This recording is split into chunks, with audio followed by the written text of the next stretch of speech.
Bien, avec cette nouvelle vidéo, on va continuer sur la fonction affine avec cette fois-ci le calcul du coefficient directeur qui est la pente et donc la visualisation et aussi le calcul de la pente directement à partir du graphique. On peut remarquer ici les triangles qui représentent donc le calcul ou la représentation de l'angle, de l'angle par rapport à l'horizontale, c'est-à-dire la pente, c'est-à-dire le coefficient directeur, et donc le A. Hein. Donc là, la différence par rapport à la fonction linéaire qu'on avait vue, c'est que ce petit triangle standard n'est plus à l'origine, n'est plus à l'origine du repère, il est à l'origine de la courbe. Il est collé à l'origine de la courbe, et cette fois-ci, l'origine de la courbe, c'est 0, hein, B. B étant 1 ici. Donc là, nous avons O égale 0, 1 pour la courbe. Donc forcément, le Y1 hein, est égal à 1.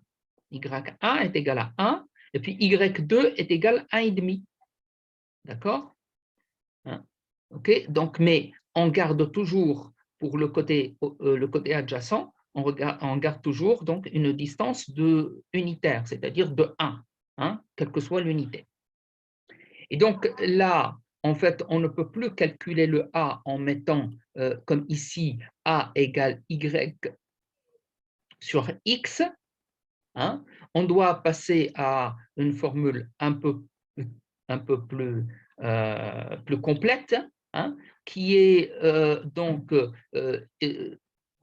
vous voyez ce côté hein, opposé, c'est Y2, il correspond à Y2 moins Y1.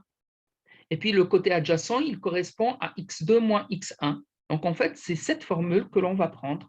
Donc là, le A, hein, la formule du A, c'est Y2 moins Y1 sur X2 moins X1. Ben voilà. Vous voyez, donc c'est la pente de la fonction f de x qui est Y, hein, donc la pente de Y égale Y2 moins Y1 sur X2 moins X1, qui est le côté opposé sur le côté adjacent. Dans un triangle rectangle, le côté opposé sur le côté adjacent, c'est la tangente. La tangente, donc, de l'angle hein, correspondant. Okay. Donc, en fait, ça, c'est l'angle de la pente que vous voyez ici, bêta égale 26,57. Hein.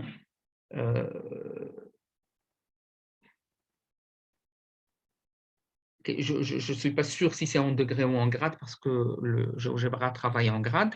Enfin, ce n'est pas important pour l'instant. Donc, bêta égale 26,57. Et donc, sa tangente, c'est le côté opposé sur le côté adjacent qui est 1 sur 2, donc 1 demi, que l'on voit ici. Hein. Donc, 1 demi. Et on voit son calcul ici, y2 moins y1 sur x2 moins x1, hein, qui correspond à 3,5 la coordonnée de y, l'ordonnée du point 2, l'ordonnée du point 2, moins l'ordonnée du point 1 sur l'abscisse du point 2 moins l'abscisse du point 1. D'accord? Ça nous donne 1 demi. Et donc, si je fais le calcul de 26,57, faisant toujours attention à quel, je ne sais pas si c'est en grade ou en degré, donc on tombera sur donc 0,5.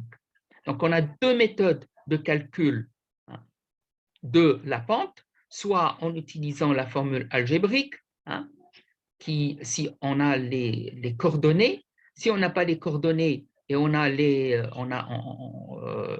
l'angle, hein, ici, l'angle que forme la droite par rapport à l'horizontale, eh bien, on utilise la formule trigonométrique qui est la tangente.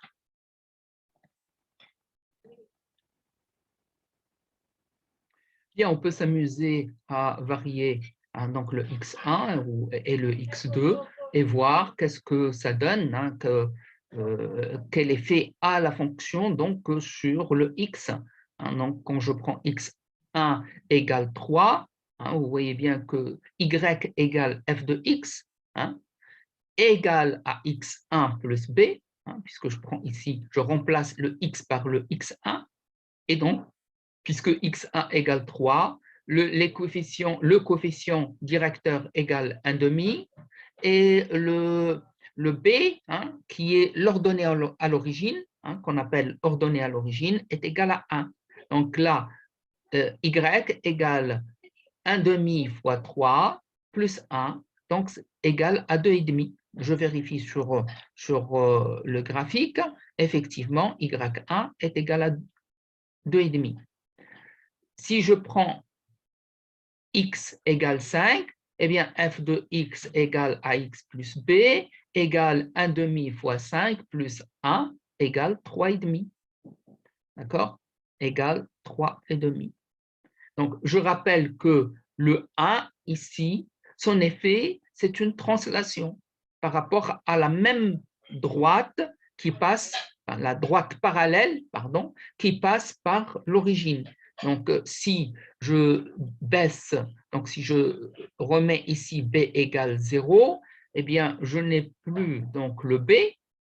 Eh bien, donc, vous voyez que là, j'avais 2,5 et 3,5. Maintenant, j'ai 1,5 et 2,5. Je n'ai fait que soustraire un 1, hein, le b, soustraire le b qui est égal à 1, hein, par rapport à la position précédente. Hein. Là, vous voyez, regardez, le y2, on va partir de l'origine. Si je rajoute un b égale 1, l'origine de la courbe va arriver ici, donc va monter à 1. Le y1 va monter à cette position, donc 1,5 plus 1, ça fait 2,5. Et le y2 qui était à 2,5 va arriver là, c'est-à-dire à 3,5.